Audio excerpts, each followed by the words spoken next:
అక్క పిల్లలు ఆకలికి రారు, చెల్లి పిల్లలు చేతికి రారయ్యా. వరమున పుట్టిన ఈ పిల్లలైనా కన్న పిల్లలు ఎట్లయితారయ్యా. తాలో దబ్బో తన సెండ్ల వండాలి, గుడ్డోడో గూనోడో తనకే పుట్టాలే. 9 మాసాలు నీ మోసిగనాలే, కన్న తల్లి ప్రేమ నేనే వంచాలే. 100 మంది కొడుకులు 101 బిడ్డల్ని ఇవ్వయ్య నేను ఇష్టపడుతున్నాను.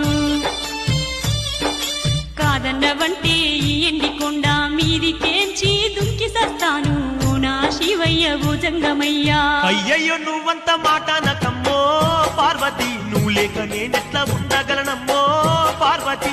ఇస్తానమ్మా నీకు పిల్లల్ని గాని పార్వతి, ఎంతమంది నెట్లా సాదుకుంటావే పార్వతి.